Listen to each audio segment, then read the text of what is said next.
Ya, mis niños, ¿cómo están? Buenos días a todos y todas. ¿Cómo están? ¿Me ven o no? Vamos, levanten el dedito. Bien, bien, bien. ¿Sí? Eso, ya, bien. Bien, Carelis. Jorge, bien, bien, bien, bien. Juan Pablo, bien. Las clases parten 10 o'clock, ¿ok? Usted sabe. Así que para que los que Buenos preguntan qué días. pasaba, nada, ahora vamos a comenzar. Yo no quiero hablar más, así que dejo con nosotros a nuestro relator, Juan Alberto González. Ayer él se presentó, bueno, yo también les comentaba, ingeniero civil, ex funcionario para mí, todavía funcionario de la DOH, la representa en cierta medida, ¿no? Así que nada, atento, atenta con lo que va a suceder, muy interesante. Mi querido Juan Alberto, gracias por estar acá. Él está con una gripe, pero igual se hizo el espacio y la energía para poder brindarle cierto este trabajo el día de hoy. Así que adelante, mi querido colega, venga para acá, aquí está. Ok. Aló, ¿me escuchan? ¿Sí? ¿Sí? ¿Sí? ¿Se escucha bien? Ya. Entonces, James, vamos a cargar lo que corresponde. Ah. ¿Podrá subir un poquito más el volumen? Bueno, sí, está bien.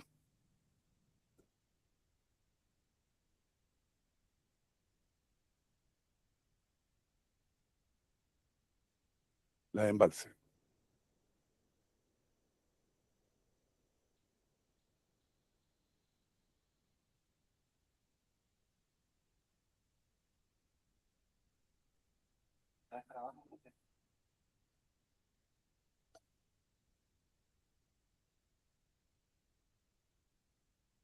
Ya,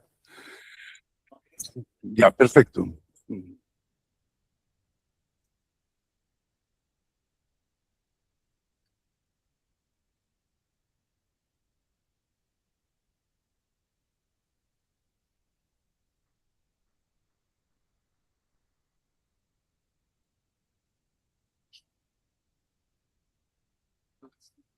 Ya. Bien, el día de hoy la idea es poder mostrar una aplicación práctica de la metodología de multicriterio. Esta fue una experiencia que pionera dentro al interior del MOB, efectuada por la DOH en el 2004. El problema a resolver era que existían 3 embalses que estaban terminados su diseño, pero se tenía recursos para construir uno y a lo más 2 en un periodo siguiente. Por lo tanto, la idea era cómo poder priorizar los recursos por cada alternativa. Y se aplicó esta metodología multicriterio. Bien, nosotros ayer vimos de qué se trataba. Esta presentación también tiene asociada toda la parte técnica que nos vamos a saltar un poco porque la idea es, bueno, ¿puedes volver una? Hay algo que ayer creo que no le hice énfasis, que fue el tema del criterio de los filtros. Todos los embalses como requisito, y esto para todas las alternativas como filtro, tienen que cumplir un cierto estándar. Por ejemplo, estar todos con un diseño al mismo nivel de ingeniería, los indicadores económicos fueron determinados todos con la misma precisión. O sea, aquí no se puede meter un estudio que está en prefactibilidad mezclado con uno que está en factibilidad, otro que está en diseño, porque tienen distintos grados de precisión como vimos ayer. Por lo tanto, los filtros están orientados a homogeneizar todo lo que es eh, el, el, el conjunto de alternativas que entran a competir en un modelo. Eso quizá era la parte que me faltaba. Bien, fíjense lo siguiente, hablábamos ayer de la complejidad que puede tener estos focus group representativos que son los que dan los pesos. Acuérdense ayer que conversábamos de los pesos hay que darlos con comparación a pares entre criterios, por lo tanto, cuando ya se involucran más personas, aparecen más criterios, o sea, distintas miradas sobre el peso de los criterios, y le da una complejidad. Y aquí vemos que, por ejemplo, este es el área económica, este fue el focus group que definió el peso definitivo que tuvo el área económica. Había gente, esta es una ingeniera matemática que trabajó eh, mucho tiempo en la DIRPLAN, en la dirección de planeamiento. Había un funcionario de planeamiento, a lo mejor la conoció aquí. También este es otro funcionario, era un ingeniero industrial de la Católica que trabajaba en la DIRPLAN. Marcela Salinas, una funcionaria de la DOH que había sido ex sectorialista de Mideplan. Aquí estoy yo, que trabajaba en planificación, y todas estas personas éramos de planificación, del DEPLA, Departamento de Planificación de la DOH, en ese entonces. Y estábamos a cargo de esta rama. Esta era la rama económica, donde teníamos el primer criterio principal, que era el económico. A él se le colgaban 3 subcriterios, que era la rentabilidad, ¿no es cierto?, a través del IBAN social.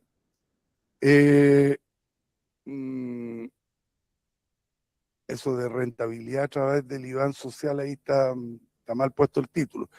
No sé si se equivoca, si está equivocada esta presentación, la voy a chequear. Que no alcanzo a leer más, a ver. Vulnerabilidad de la... ¿puedes leérmelo tú? De la rentabilidad, claro. Y está medio borroso. Sensibilidad, no. Posibilidades de otro negocio. Claro, eso eran los criterios que estaban como segundo subcriterio. Veamos este para chequear la vulnerabilidad. Había un tema de... Pucha, no alcanzo a leer bien. Para ser franco.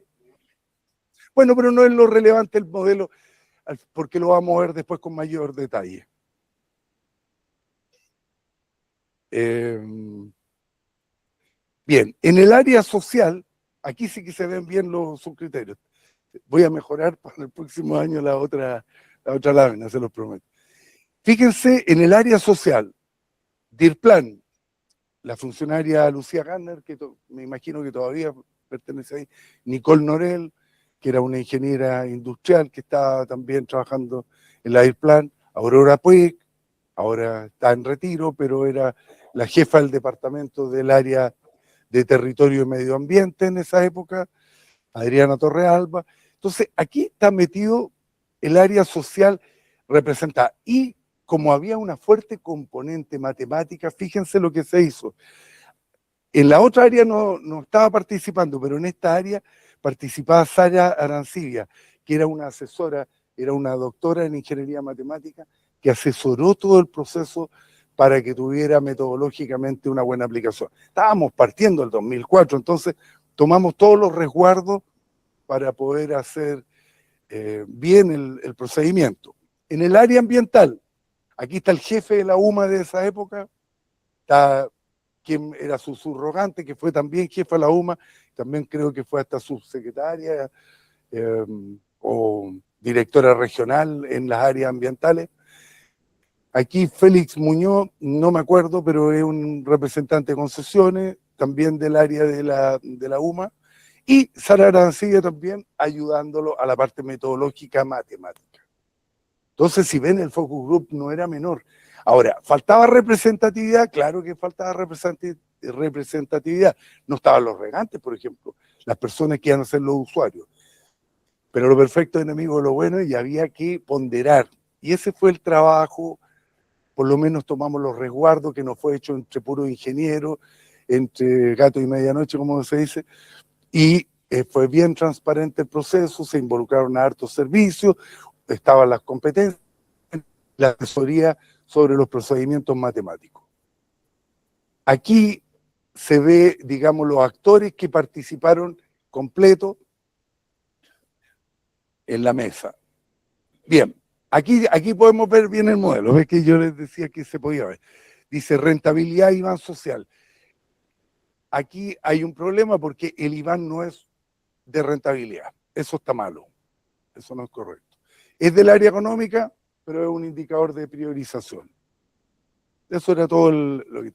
Y aquí veamos la vulnerabilidad. Por ejemplo, las posibilidades de van de otros negocios eléctricos, por ejemplo, como ustedes saben que un embalse, aparte de generar agua, por ejemplo, para riego, que es lo que hacemos nosotros en el MOP, los embalses, todos los embalses que tenemos son para regar, no son para la hidroelectricidad, pero tienen la posibilidad de tener aprovechamiento hidroeléctrico. No es el objetivo principal, pero sí tienen la posibilidad. Entonces ahí se veía cuáles eran los méritos para la generación que tenían estos esta alternativa. Dentro del punto de vista de la vulnerabilidad también se veía el riego, los índices aeroclimáticos, cómo eran, el potencial productivo. O sea, llegábamos, aquí tengo primer nivel, segundo nivel de criterio, tercer nivel de criterio, cuarto nivel de criterio. Entonces, el árbol era bastante completo. En la parte social también tenemos un primer nivel y un segundo nivel. El IDH, no sé si todos lo conocerán, pero es un indicador que yo se lo sugiero que lo conozcan, porque tiene dos gracias. Tiene cobertura a nivel comunal en todo Chile. Eso es una gracia. Y está actualizado periódicamente, creo que anualmente.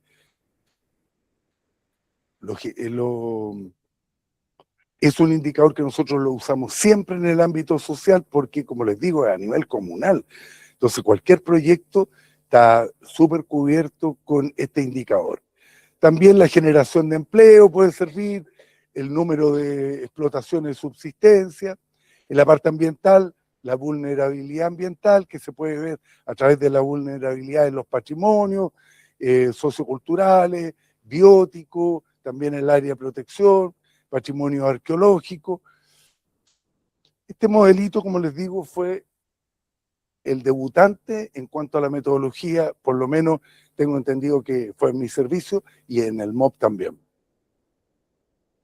Hay una memoria de título anterior que hizo Vialidad, pero era una memoria. Este es el trabajo, digamos, propio del servicio.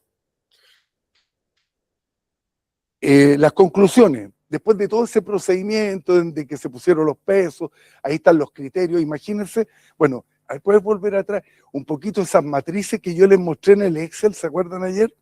Entonces, aquí tengo una matriz de 3×3, aquí tengo otra matriz de 3×3, aquí tengo otra matriz de 3×3, aquí tengo una de 2×2, son súper simples estas. Aquí tengo una de 4×4, estas son pelúas.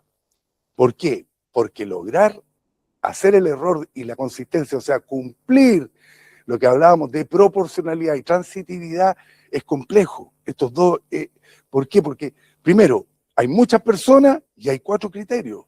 Entonces uno, ¿se acuerdan que ayer yo pude en una de 3×3 fabricar el error cero fácil? Porque uno domina la proporcionalidad hasta tercer nivel, segundo nivel. Pero cuando ya llego a tener 4 criterios, ya es complejo tener en la mente el concepto de proporcionalidad y transitividad. Entonces, esto se itera mucho en esta convergencia.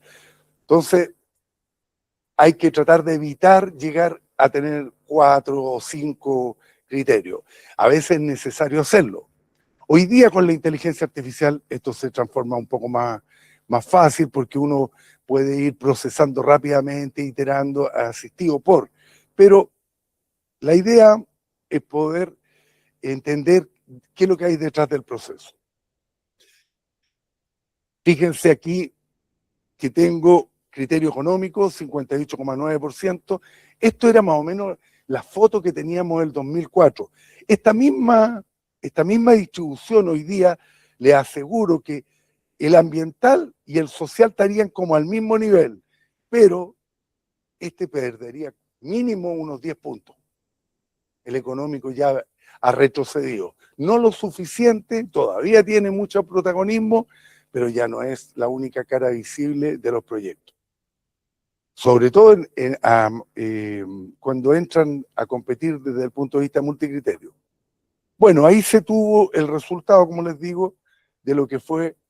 Después también se hicieron algunos análisis, ¿cómo se llama?, desde la perspectiva de sensibilidad. Se hizo un estudio de sensibilidad donde se vio si variaban ciertas cosas, cómo se movería este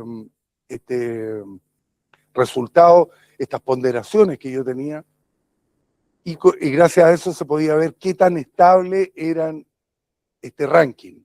También se vio. Bien, se tuvieron conclusiones. Ahora, la realidad dijo otra cosa, porque si ustedes pueden volver un poquito para mirar el ranking más atrás. El ranking que aquí está.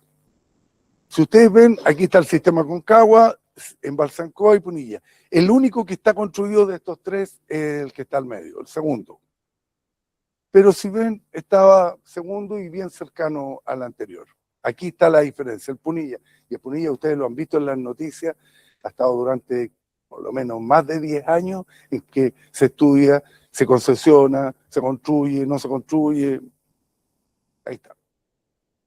Bueno, eso era lo que les quería mostrar para que vean que hubo una aplicación práctica directa hace mucho tiempo y nosotros en la DOH, por lo menos en todo lo que es el área riego, esto lo hemos seguido aplicando constantemente en muchos ámbitos. Por ejemplo, cuando tenemos alternativas que tienen componentes intangibles, lo usamos.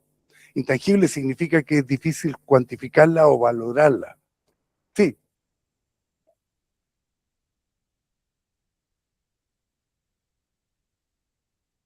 Bueno, la respuesta la di ayer, ¿no? ¿Viniste ayer tú?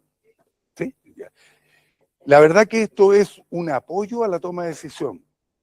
Nosotros, ni el BAN, ni el TIR, ni la TIR, perdón, ni los modelos multicriterios son la decisión, son herramientas de apoyo a la toma de decisión, pero la autoridad pertinente puede tomar una decisión desconociendo todo esto si es que tiene la potestad para hacerlo.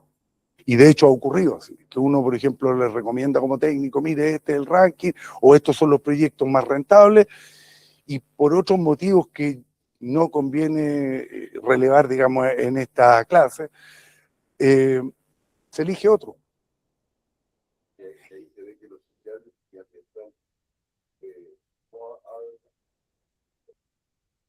Claro, si usted, no, aquí está también los rankings específicos. Si uno mira el sistema Concagua, por ejemplo, dentro de lo económico, por el clima que tiene, donde era la zona, las paltas, los frutales, tiene una producción, todos sabemos cómo se ha desarrollado el Valle de la Concagua. Entonces era muy rentable desde el punto de vista económico. Desde el punto de vista social, había, yo diría, menos afectación, porque está en la parte alta de la cuenca, entonces también hay menos afectación. El embalse Ancoa, por ejemplo, tiene una mayor afectación y el embalse Punilla. Y de la parte ambiental, si uno ve el Aconcagua y el Punilla más o menos andan, y el Ancoa tenía mayor afectación. ¿Por qué? Porque en la séptima región seguramente este Ancoa está relacionado al sistema, si no me equivoco, Perquilauquén, y ahí hay muchos regantes, entonces podrían haber afectaciones, a lo mejor ahí a la parte ambiental. Bien, traslado, inundaciones, no sé. No participé mucho de la parte técnica, yo estuve en la parte de planificación, en esa época estaba en planificación. Así que desconozco esa parte. Pero bueno, como contestando tu pregunta, estos son herramientas que contribuyen a la toma de decisión, pero no son la toma de decisión en sí. Sí. Recomendaciones con escalas naturales en cada criterio, estandarizar la información. Bueno, esto sí que es una recomendación, estandarizar la información. Yo he visto modelos multicriterios que se han aplicado donde no se toma el resguardo de que la información es homogénea. Es decir, tengo proyectos que están en preinversión, pero en distintos estados preinversionarios. Y ayer vimos que la precisión que tiene cada estado preinversionario es distinta. ¿Por qué? Porque, por ejemplo, una factibilidad de un estudio de embalse tiene más cantidad de sondaje, tiene mejor calidad de topografía, etcétera, que hacen que la precisión sobre la rentabilidad sea mayor. Por lo tanto, no puedo tirarlo con un perfil, ¿no es cierto?, donde el grado de imprecisión sea muy alto y los valores no sean muy representativos. Entonces, aquí habla un poco de estandarizar la información en cuanto a su precisión, calidad. Entonces, lo que conviene a veces no solo es cerciorarse que estén en la misma etapa. Yo puedo tener proyectos que son factibilidades, por ejemplo, que han sido hechos a lo largo del territorio y a veces el estándar regional o interregional no es homogéneo y no pueden entrar todos a la misma bolsa. Entonces, lo que se hace ahí es un proceso que se puede hacer de homogeneizar toda la información, es decir, pescar todos esos proyectos, mirar con qué estándar se hizo y hacerle una homogeneización que se puede hacer, digamos, por expertos, y ahí arreglar un poco los indicadores de tal manera que puedan entrar a la tómbola en forma conjunta. Bien, eso era lo que les quería mostrar. También respecto a las preguntas, podríamos poner, ¿se acuerdan que, bueno, voy a ofrecer primero la palabra para que me puedan formular preguntas tanto de lo que pasé ayer en multicriterio como lo que hemos visto ahora, para cerrar un poquito el tema de multicriterio. Ofrezco la palabra a regiones para que puedan hacer consultas y también aquí al público presencial.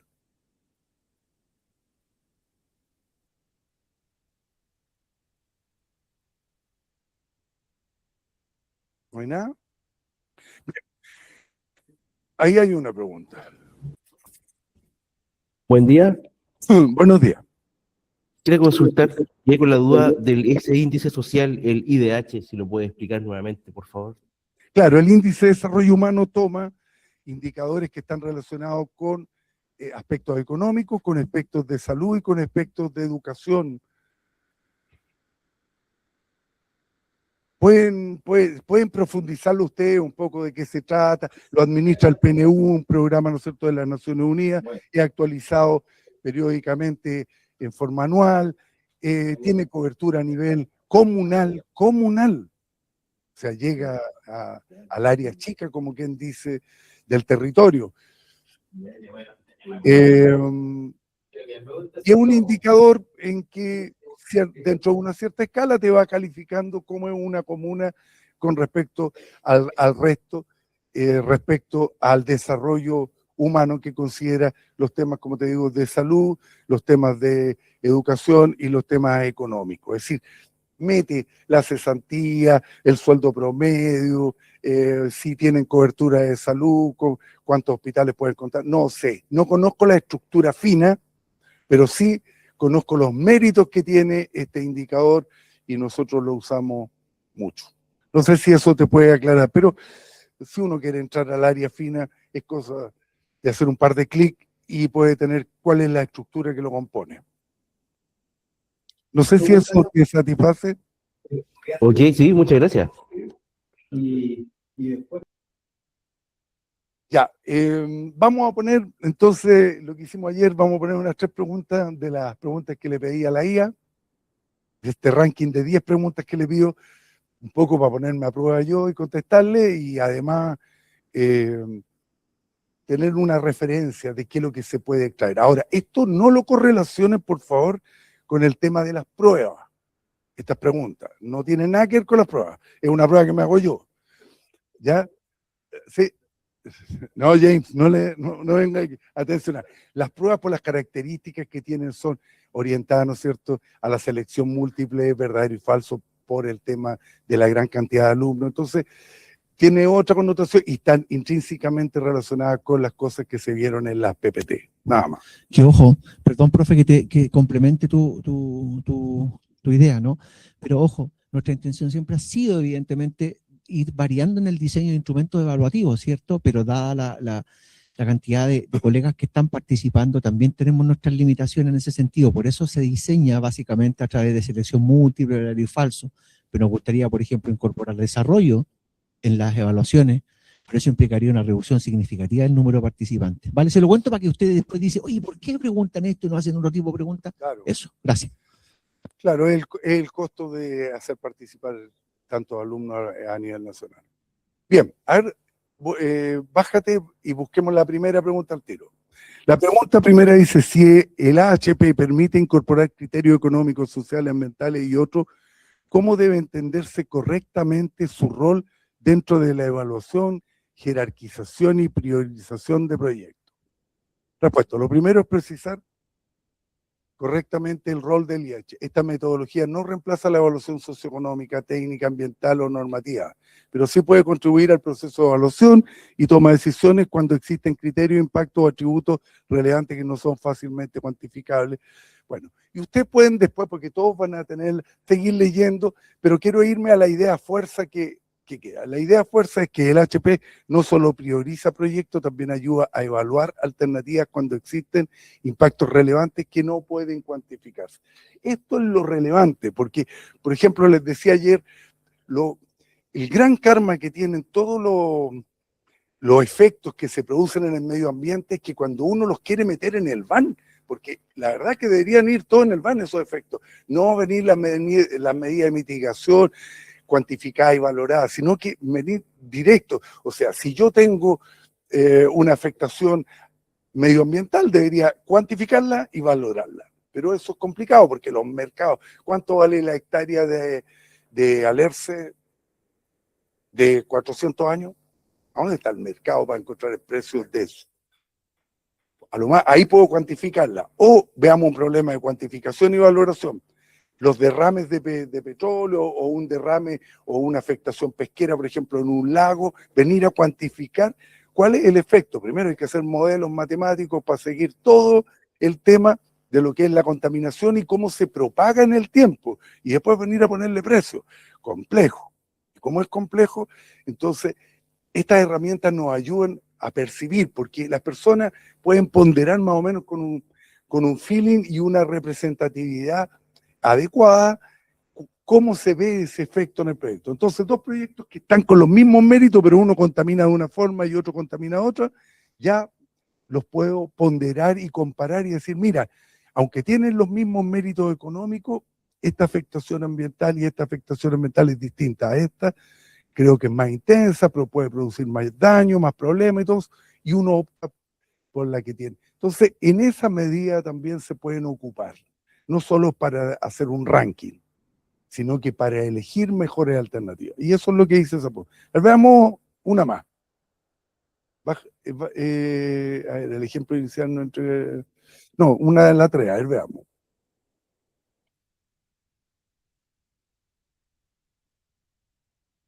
Ya, mira, esta también es metodológica. Pues, ¿cuál es la diferencia práctica entre jerarquizar, priorizar proyectos, criterios alternativos y por qué esta distinción es importante? Veamos el primer párrafo, que jerarquizar significa definir un orden de presencia, o sea, quién va adelante y quién va atrás. Eso es todo.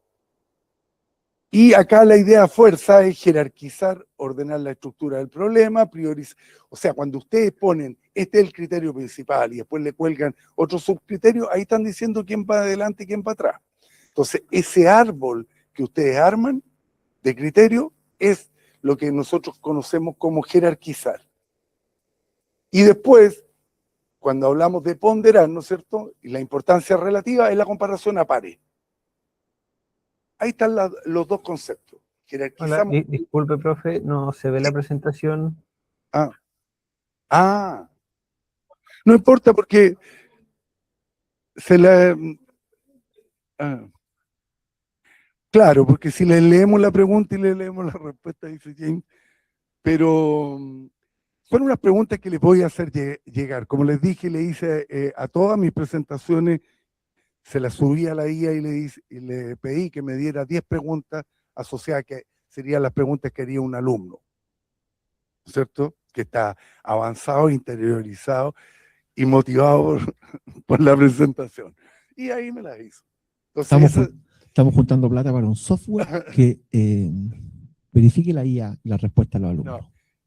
Entonces, bueno, y le pedí una respuesta y generar también, o sea, perdón, una pregunta y que me sintetice la respuesta en una idea fuerza. Bien, entonces, yo creo que ya terminamos y ahora nos pasamos a cambio climático. No sé si queda alguna pregunta más para cerrar el tema. Ya. Entonces ahora nos pasamos a otra área temática. Como introducción, todos sabemos y hablamos de cambio climático, pero la idea es un poco dar una visión de cómo nos ha pegado a nosotros el cambio climático en Chile, qué es lo que estamos haciendo y también en el MOP. Entonces, primero vamos a partir de la concepción de cambio climático a nivel general, a nivel mundial, y después lo vamos a ir aterrizando hasta llegar a nuestro servicio, a nuestra institución, que es el MOP, y desde ahí ver qué es lo que se ha hecho y qué perspectiva hay. Bien. junio de 2026, está bien actualizada. ¿Estamos? No me está cambiando.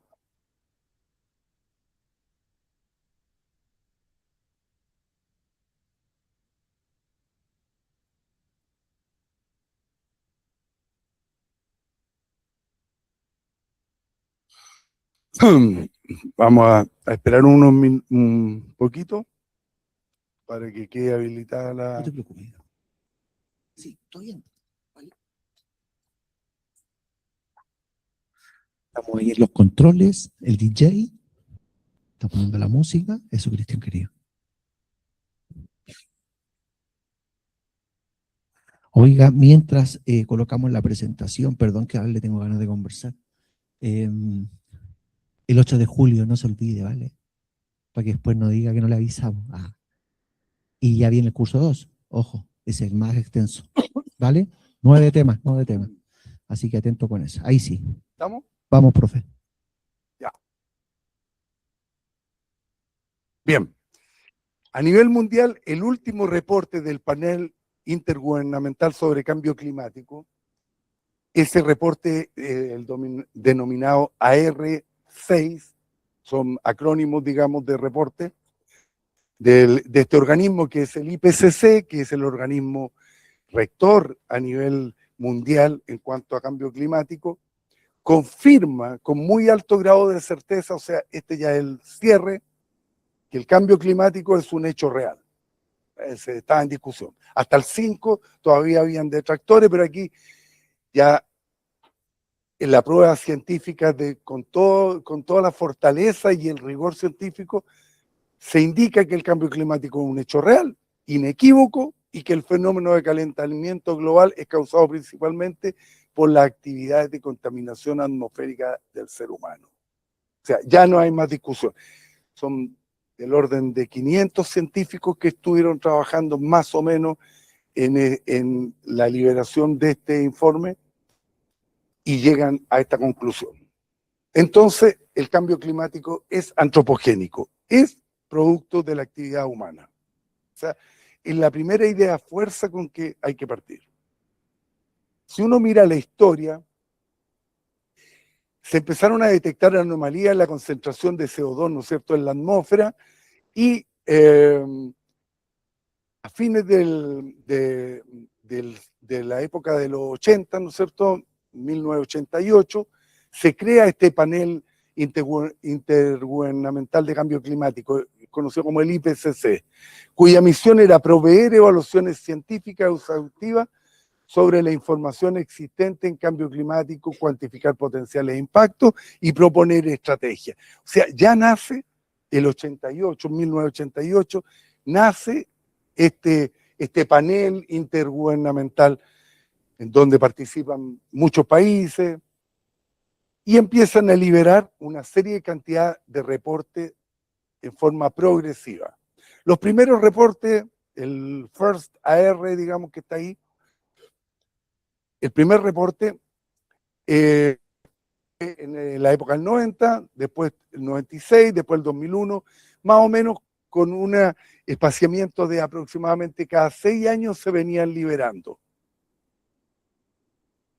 Pero como les digo, fue progresivo, la credibilidad también no estaba, no había mucha credibilidad en los primeros reportes, porque no estaban las demostraciones pertinentes, no se habían hecho, también el estado del arte de la tecnología no permitía que estos modelos que se hacían a nivel de circulación general, los modelos de análisis y reanálisis que se ocupan como herramienta, no estaban lo suficientemente desarrollados.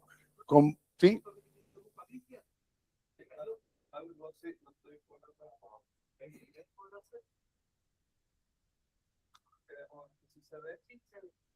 Ya. ¿Hasta dónde me quedé? En la visión, James, 2001. Bueno, como les decía, estos primeros reportes tuvieron muchos cuestionamientos porque progresivamente se iba subiendo el nivel. Los modelos al comienzo eran modelos que tenían un mallado, un grillado, que eran, no sé, 500 kilómetros por 500 kilómetros, de cada celda de resolución. Entonces, no tenían mucha credibilidad. pero poco a poco fueron ganando prestigio en la medida que se fueron involucrando más institutos, más universidades, más cantidad de científicos de mejor nivel y además la tecnología empezó a aumentar. Entonces, no me está cambiando. ¿O tengo yo la pila mala? ¿Eh? No, ahí sí. Bien, y llegamos al sexto reporte. Aquí apareció la pandemia que nos hizo un break, fíjense, en que generó, cuando justo se tenía que liberar el reporte, acuérdense que era con 6 años, apareció más o menos de promedio, aparece la pandemia y genera este retraso. Pero aparece este sexto reporte, que es el que dije yo, es contundente y es un poco... Aquí está un poco la historia de cómo eran los modelos. Si miran la grilla que tienen las celdas de resolución, ¿no es cierto?, de los modelos, eran 500 kilómetros por 500, después 250, después 180, ya bajamos a 110 y posteriormente ya estamos en 50 kilómetros por 50 kilómetros, que ya es una resolución bastante adecuada para hacer un modelo general a nivel del planeta. Ya. Bueno, ese sexto informe tenía 3 componentes. En general, todos los informes tenían estas 3 componentes, pero este informe, la gracia que tuvo que trabajó una cantidad muy superior a lo que venían trabajando en reportes anteriores. Este grupo 1 está orientado, digamos, a la parte física del cambio climático. Ellos estaban en la parte de las modelaciones, son los que trabajan en las modelaciones y simulan con ciertos escenarios lo que va a ocurrir. Como les digo, era la parte dura, son los científicos duros de los modelos numéricos que resuelven el clima del futuro basado en ciertos supuestos de emisiones a lo largo del tiempo. Después había un grupo 2 que está evaluando los impactos y la forma de adaptarse y analizando la vulnerabilidad que van provocando estas simulaciones que se generan acá. Y hay un tercer grupo que examina cuáles son las medidas y la forma de mitigar este cambio económico, este cambio climático. Y también algunas medidas para reducir las emisiones. Entonces, son 3 áreas que están trabajando en forma simultánea y que al final conforman en forma agregada lo que es el informe, estos reportes, el acrónimo, el Assessment Report, el 6 AR6, ¿cierto?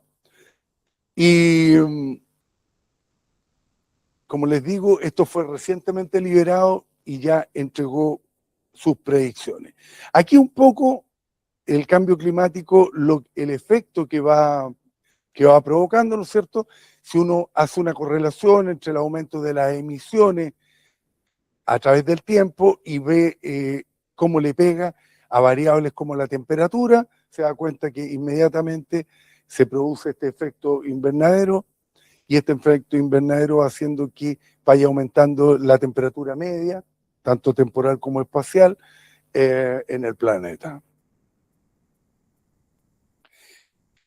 Estos gases de efecto invernadero ya están detectados cuáles son los de mayor impacto, ¿no es cierto? El CO2, el metano, el óxido nitroso y los fluorocarbonos. Estos son los de los sprays, los de refrigeradores, aquí tengo, ¿no es cierto?, el dióxido de carbono, del transporte, también de la quema, el metano en vertederos sanitarios, producción de gas y petróleo, ganadería, el óxido nitroso, fertilizante, transporte y también algunas aplicaciones médicas, y los fluorocarbonos, aire acondicionado, procesos industriales, refrigeradores, etc. Estas son las áreas, pero también los impactos provienen de ciertas cantidades de países. Fíjense una cosa, que si uno ve los 5 países de mayor emisión, conforman el 60% de todas las emisiones. Y ahí está metido China, está metido Estados Unidos. China es el principal contaminador de todo, 30%. Estados Unidos es la mitad de lo que genera China, es un 14%. India un 7%, la mitad de Estados Unidos, y después tengo Rusia, un poco menor que India, y Japón con un 3%. Estos son los países que más, como les digo, contaminan en el planeta, y por eso que hay muchos países de estos 5 que tienen una postura bastante un poco negacionista en cuanto al fenómeno, porque también están muy ligados ellos en cuanto a la producción de estos gases de efecto invernadero. Podríamos mirar ahora el porcentaje de incidencia en que estos gases invernaderos contribuyen al efecto global, y tenemos, ¿no es cierto?, que el metano contribuye en un 76%, que es toda esta parte azul, el CO2, el dióxido de carbono, 76%, el metano, un 13%, que es esta parte roja, el óxido nitroso, tengo un 6%, y finalmente los fluorocarbonos, un 5%. Ahora, los gases invernaderos, todos sabemos que en realidad son beneficiosos hasta ciertos límites, son los que nos permiten tener un clima templado y que nos permiten tener una tierra habitable, pero en exceso y exacerbado el efecto empieza a ser negativo. Es un poco lo que podemos decir. Es decir, si no existieran los gases invernaderos en forma natural, porque los gases invernaderos existen desde antes del hombre, entonces no tienen que ver un poco con esta producción. Este efecto que hay ahora de cambio climático por la exacerbación de este efecto invernadero producido por el exceso de liberación de estos gases. Entonces, tendríamos una Tierra, ¿no es cierto?, con menos 18 grados, se estima aquí, si es que no existieran los gases invernaderos en forma natural. Entonces, la alteración de las concentraciones de estos gases son el problema. Ahora, ¿cómo se manifiesta este cambio climático? Ahí tenemos mayor cantidad de incendios, o sea, es cosa de mirarnos a las noticias, y el incendio pasó a ser, ya llegó para quedarse con toda esta nueva, digamos, situación climática que tenemos globalmente en todo el planeta. Las inundaciones igual. Ahora, uno las ve mayormente porque también existe mayor tecnología de cobertura a nivel de noticias. Hoy día los medios que tenemos de comunicación son tecnológicamente, permiten que la comunicación de cualquier noticia sea muy rápida. Eso está por una parte, pero también la intensidad con que estos se producen y los efectos que producen hoy día sí que son mayores que los que se tenía anteriormente. Es decir, siempre han habido incendios y siempre han habido inundaciones, pero la intensidad y la periodicidad que tienen son mayores. También el tema de los tornados. Nosotros hemos empezado a tener tornados, afectaciones, esos ríos atmosféricos, cosas que antiguamente no se conocían. Incluso yo cuando estudié en la universidad, estudié todos los ramos de hidrología, hidráulica y todo, y nunca escuché la palabra río atmosférico. Entonces, uno puede ver, y hoy día ya es voz populi, digamos, saber que existen unas nuevas categorías de fenómenos que se han ido produciendo, que quizás antiguamente se daban, pero tenían una intensidad y una frecuencia que no hacían que uno reparara en ella. Bien, entonces, este cambio climático nos pega a la temperatura del aire, a la temperatura del mar, precipitaciones, acidificación del mar, nivel del mar y otros. También se provocan efectos extremos como sequía. Nosotros hemos tenido esa famosa mega sequía desde el 2010 a la fecha, porque básicamente ya no tenemos esos regímenes de precipitaciones que teníamos anteriormente. Santiago, en la época que yo entré a la universidad, tenía precipitaciones del orden de 300 y tanto, casi 400 milímetros, y hoy día estamos en 200 y tanto. Entonces, se han reducido mucho los recursos y se han redistribuido también a nivel del planeta. Bien, tenemos esta sequía, remociones en masa, incendios. Esta remoción en masa es un efecto que se está produciendo mucho y que se va a seguir produciendo por el tema de la línea de nieve.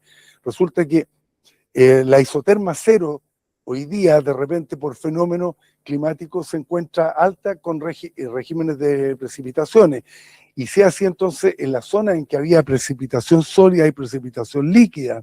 Y eso remueve zonas que en realidad no recibían precipitación líquida por mucho tiempo y donde los terrenos están, digamos, llanos a ser removidos con facilidad por el tema que acuérdense que la nieve desestructura un poco todo lo que son los terrenos producto de su expansión volumétrica. Entonces, esos efectos van produciendo que hoy día tengamos unas remociones en masa más significativas.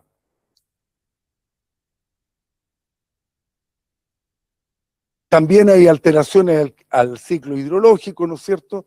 En el sentido de que hay derretimiento acelerado del manto nival, cambio en el régimen de precipitaciones, distribución de intensidad. En algunas zonas tengo mayores intensidad, pero menores valores medios, o sea, menor cantidad de recursos y más altos eventos extremos. Y todo eso nos va generando problemas porque nosotros en el MOP hacemos infraestructura y al hacer infraestructura diseñamos esa infraestructura y en los diseños, acuérdense, cuando uno diseña, no sé, una alcantarilla o cualquier cosa que está diseñando, siempre tiene que estar viendo la crecida de diseño, ¿no es cierto? Tanto la precipitación de diseño y el caudal de diseño, con qué periodo de retorno, y aquí esto le pega a los periodos de retorno y a la forma de estudiar que nosotros tenemos. Bien, ciertos hitos a nivel mundial, ¿no es cierto? Los hitos son todas estas reuniones que se hacen a través del tiempo, estas cumbres. Hay una cumbre que es la del 2015, ¿no es cierto?, la COP21, en la cual hubo una asistencia de casi la totalidad de los países del planeta y donde se firmó un acuerdo contra el cambio climático. Aquí la palabra contra, no quiero que me jueguen, es a favor de proteger el cambio climático, no en contra de oponerse. No quiero que me pase lo que le pasó a cierto personaje con respecto a esta palabra. Principales puntos del acuerdo, ¿no es cierto? Se han firmado acuerdos han habido posteriormente mayores, ¿cómo se llama? Reuniones donde se han firmado acuerdos, pero estas las que quiero relevar, que son las del Acuerdo de París. Primero se reconoce en forma conjunta por estos 195 países el aumento de la temperatura para el fin del siglo y entonces se acuerda tenerla debajo de un aumento de los 2 grados. Y para eso tienen que trabajar mucho según estas simulaciones para poder lograr esto. Ese fue el acuerdo. Hoy día este acuerdo no se ve que se pueda cumplir mucho con los resultados. Jurídicamente se genera que el acuerdo es jurídicamente vinculante y obliga a cumplirlo a los países firmantes. Acuérdense que en esa época se hicieron un compromiso, ¿no es cierto?, aquí en Chile, y que fue plasmado sobre estas contribuciones nacionalmente determinadas. Cada país hizo estas NDC, que son contribuciones nacionalmente determinadas, que garantizan una disminución de emisiones. Entonces, nosotros garantizamos, nos hicimos ciertos compromisos que tenemos que irlos revisando y verificando como país. Chile comprometió, ¿no es cierto?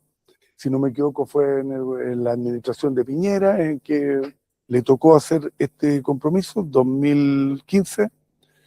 No estoy muy... pero da lo mismo. Creo que él fue el que le tocó hacer esas contribuciones nacionalmente determinadas.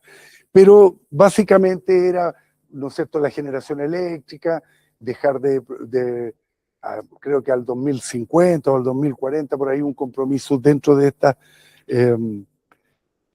contribuciones, era libre de generación eléctrica vía productos fósiles, como el carbón, por ejemplo. Esos fueron los compromisos que se hicieron. Sí. Acá Joaquín, de Dirección de Aeropuerto. Quisiera complementar un poco el tema del aumento de la temperatura global, porque dice que... ¿Cómo?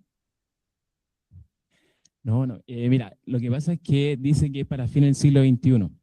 Entonces, la meta que tenemos actualmente es estar en una temperatura bajo los 2 grados hasta el año 2050. Esa es la meta que tenemos. Esto es lo del acuerdo. Claro, es parte del Actualmente, acuerdo. esto fue 2015. Sí, pero el año 2015 se determinó que en ese acuerdo, el año 2050, nosotros tenemos un límite para aceptar 2 grados Celsius, un aumento de 2 grados Celsius. Ya. Entonces, claro, Ok. y el mejor de los casos también mencionan de que lo ideal sería 1,5 grados Celsius. Ya, mira, Eso es como lo revisamos posteriormente y lo vemos para aclararle a todo el curso. Yo aquí esta información la estoy sacando literal de ciertas fuentes y puede ser que tengas razón. Yo no te lo podría ni rebatir ni corroborar. Estos son obtenidos de fuente. Pero quiero que... A lo que menciono yo de Escazú, haya una actualización entonces.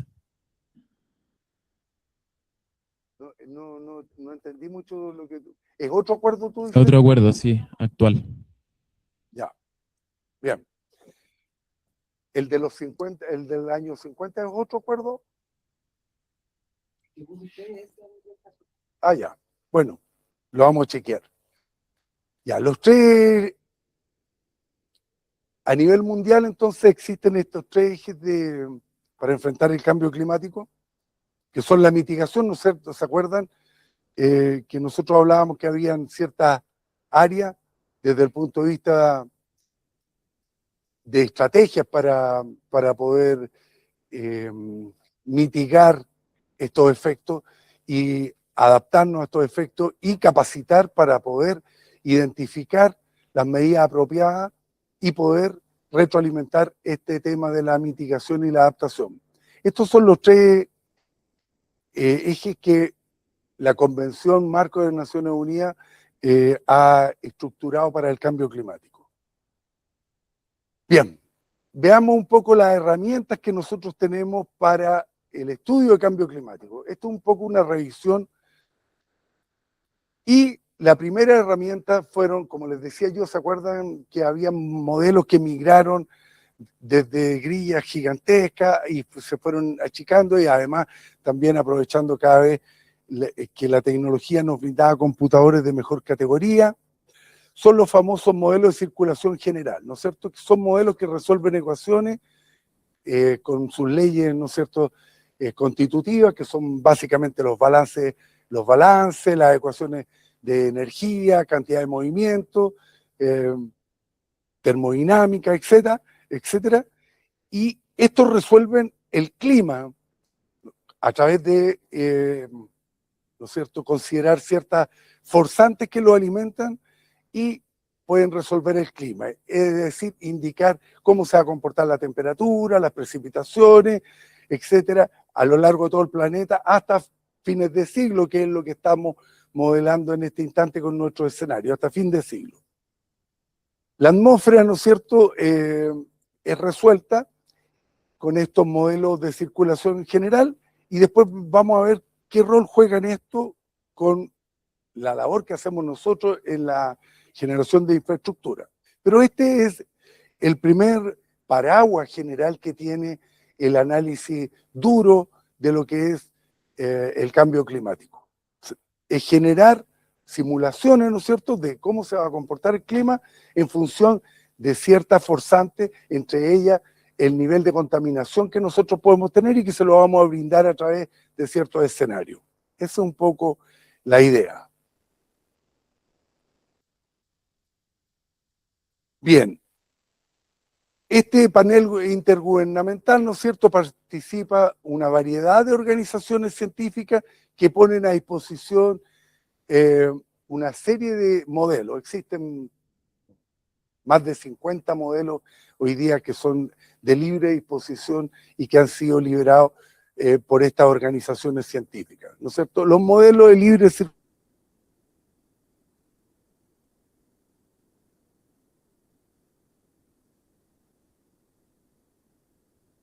circulación son cascadas que van desde los 10 kilómetros hasta los... La información que yo tengo, nosotros se nos han comportado bien estos modelos generales que han sido desarrollados por la NASA, con la sigla, ¿no es cierto?, de Next GDDP, el cual cuenta con una grilla de 25 por 25 kilómetros. Este se usó en la DGA para el balance hídrico y es un modelo global de circulación general, ¿no es cierto?, el cual nos permitió poder hacer trabajos como la actualización del balance de los recursos hídricos a nivel del país. Aquí tienen la batería de todos estos modelos de circulación general, donde está la sigla, el acrónimo, ¿no es cierto?, del modelo. Como les digo, a esta fecha eran más de 50, y donde, por ejemplo, hay algunos que son bien conocidos, el MIRO, estos son bien usados en los MPI, los GIS, el CISAIRO también es bien conocido. Estos son como los modelos que circulan. Ahora, la idea es que nosotros, cada país, ve cuáles son los modelos que mejor funcionan en las latitudes en que se encuentran. Entonces, nosotros ya hemos hecho este trabajo y ya conocemos cuáles son los que conversan bien con nuestra posición geográfica.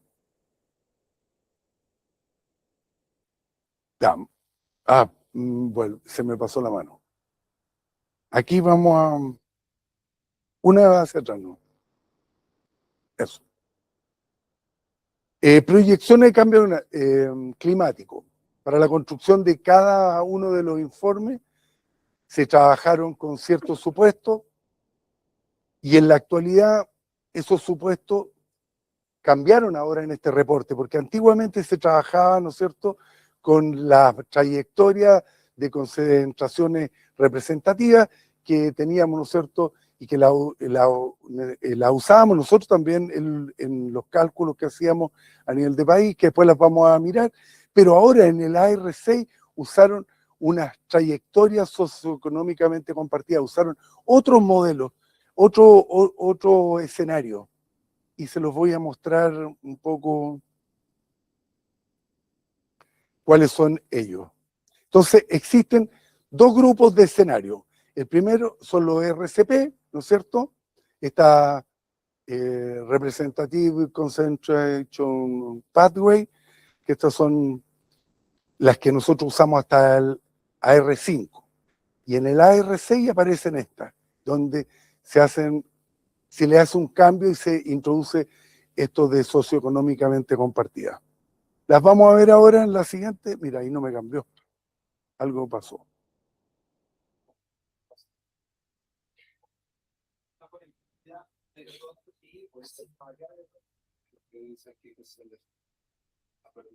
Bien, aquí vemos un poco los 4 escenarios dentro del RCP 2.6, el RCP 4.5, el 6.0 y el 8.5. ¿Qué es lo que significan estos números que están acá? Son, ¿no es cierto?, las radiaciones que nosotros, la radiación de la forzante, que es una forzante radiactiva, la que usamos nosotros para simular las emisiones, y aquí habla de 2,6 watts por metro cuadrado, 4,5 watts por metro cuadrado, hasta el 8,5 watts por metro cuadrado, que es decir, cuando tengo mayor cantidad de emisiones. Es un escenario que parte optimista y termina en un escenario pesimista. Y esos son los escenarios que se manejaron hasta el AR5. Con esto se simulaba, ¿no es cierto?, el clima, las variables como precipitación y temperatura hasta el resto del siglo, hasta el 2100, y con esto se veían cuáles eran los impactos que se podían ir teniendo y la forma de irlos mitigando y todo ese trabajo. Entonces, estos eran los 4 escenarios, pero el último usó un escenario que yo no estoy muy interiorizado, porque nosotros ya lo usamos en ingeniería, usábamos estos escenarios. Cuando hacíamos los estudios hidrológicos para embalse y veíamos cómo el cambio climático lo iba a afectar, nosotros usábamos estos escenarios, que eran los que se usaron hasta la R5. Yo ya me retiré del servicio cuando apareció justo este AR6, entonces no conozco mucho sus características, pero sí actualicé esta PPT con respecto al año pasado, incluí algunas cosas que mira, no me está cambiando. A ver, arreglemos eso porque... Bueno, aquí podemos... Igual vuelve a la atrás porque no vimos toda la tabla. Entonces, cada escenario tiene un cambio esperado en la temperatura, el rango de incertidumbre definido, el cambio esperado en la temperatura. Entonces, aquí podríamos chequear un poquito, porque aquí está el año 100, tú que me estabas planteando sobre los compromisos. Entonces, aquí dice al año 100, aquí está desde el 2081 al 2100, y aquí se ve el compromiso de la temperatura. Al parecer, sería lo que tú dices hasta como el 2050, porque aquí estoy viendo el rango de los dos. Entonces esto un poco estaría avalando la observación que tú hiciste, porque aquí está hasta el 2065, entre el 2045, y si tú miras más o menos el rango que tienen ciertos los escenarios más duros, estoy más o menos en un promedio 2. Entonces estaría conversando con eso. No eran los 2 grados a fin del 100. Porque si miro eso, pero en los escenarios optimistas, sí podría tener los 2 grados a final del 100. Esto está hasta el AR5. Y el 2015 estábamos con el AR4. Entonces, me entra la duda de eso, de lo que me estás planteando.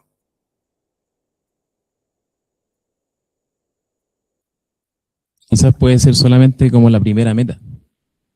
No sé, es fácil chequearlo, pero como digo, los rangos están explícitos hasta la R5 ahí en esa presentación. Ahora echémosle una mirada, esto como te digo, no los conozco mucho, lo actualicé un poco para que recoger la crítica que hubo, que habían algunas presentaciones que no estaban muy actualizadas, entonces todos los años me comprometo a actualizar un poco toda esta información que es dinámica, o sea, todo esto va cambiando constantemente, por lo tanto hice una actualización. Echémosle una miradita las características, ya no es radiación lo que está corriendo. Si uno mira estos escenarios, el SSP1, el SSP2, SSP3, P4 y P5, fíjense, desde el punto de vista del crecimiento poblacional, bajo. Eso tiene este criterio que está aquí. Desarrollo económico alto, alta cooperación internacional, conciencia ambiental elevada, bajo para la mitigación, desafíos bajos para la mitigación y adaptación. Es decir, optimistas de los optimistas. Imagínense, conciencia ambiental elevada. Tenemos presidentes de naciones que están todavía desconociendo el cambio climático. Entonces ahí nos damos cuenta que esto es optimista de optimista. Después tenemos otro, podríamos tomar al tiro el pesimista, para mirar el rango. El último rango es muy alta dependencia de los combustibles fósiles, es decir, a fines de siglo todavía estamos y en el periodo con esta dependencia. Alto crecimiento económico, y fíjense, alto crecimiento económico y con dependencia de combustibles fósiles. Entonces aquí se junta el hambre y las ganas de comer, como dicen los españoles, ¿cierto? Sí. Ahí sí. Es con respecto a cada cuántos años se hace lo del AR, Más o menos 6 porque años venían. es que vi en la diapo anterior que el AR6 fue 2021-2022. No, fue el mismo reporte que se entregó en 2 tandas, porque la pandemia les pegó, fue afectado por la pandemia. Entonces entregaron un avance ¿Ya? y el resto lo entregaron en el 22. Por eso está dividido. Ya, pero... El único que no se entregó en una sola oportunidad completa. Claro, pero dentro de todo, entonces, este AR6 ya tiene 4 años. No, el AR6 tiene mucho más de 4 años, tuvo como unos 8, a ver, habría que volver a la primera tabla, mira. Es que me surgió la duda que si ya lleva más o menos 4 años vigente, entonces faltarían aproximadamente dos no. años para que aparezca otro. Mira, deja mostrarte un Ya, poquito ya, el escenario completo, que volvimos muy atrás. Perdón. Aquí está, mira. El primero fue, el first fue el 90, el second fue el 96, 6 años. Después aquí se cumplieron 5 años, el tercero, ¿cierto? Después ya perdieron la letra y aquí empezaron todos con el A, ¿no es cierto? El AR4, 2007, 2013, ahí tiene los 6 años. Y aquí debería haber sido el 2019, pero Sí. justo por la pandemia. Entonces, aquí, ¿qué es lo que pasó? ¿Por qué está dividido en dos? Porque la pandemia le pegó mucho a todo lo que fue el trabajo de campo, el salir, la acción científica. Entonces, el siguiente se entregó una parte el Ujú. 2021 y quedó pendiente otra parte para el 2022. Sí, pero en ese aspecto, entonces, del que estamos hablando, que es el AR6, ya Sí. lleva 4 años desde que se lanzó, ¿no? Claro. ¿Desde Y cuándo? entonces faltarían 2 años para que salga el siguiente. No sé. Porque no es una regla eso de los 6 años. Ah. Claro, no es una regla. No es una regla y sobre todo como aquí se tuvo un avance sustancial, porque hay que mirar el vaso medio lleno. La pandemia le pegó, pero también Dio más le dio más tiempo tiempo, para reflexionar y para hacer mejores más cosas, actualizado también. más actualizado. Entonces fue muy potente. El AR6 los dejó a todos. Fue Yo diría como un cambio muy drástico. sustancial. Primero Ya. demostró en todas las áreas la efectividad de los supuestos y de la hipótesis que se tenía. Y segundo, cambió la forma de mirar, porque todos decían el sesgo debe venir con la radiación les cambió. O sea, corrieron todos los modelos con la versión antigua, con radiación, y después generaron un nuevo concepto de escenario y corrieron de nuevo los modelos. Y conversaban plenamente ambas cosas. A ver si podemos volver de nuevo. Gracias.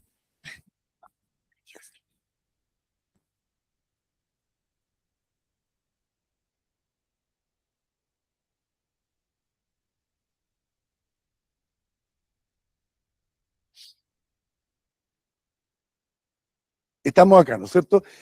Entonces, estamos hablando del escenario pesimista un poco ahora, muy dependiente de los combustibles fósiles, alto crecimiento económico, que esto hace que se consuma y se libere más cantidad, ¿no es cierto?, de emisiones, bajo crecimiento poblacional y desafíos muy altos para la mitigación. Entonces, esta es la combinación que hay. Esta es la información que yo obtuve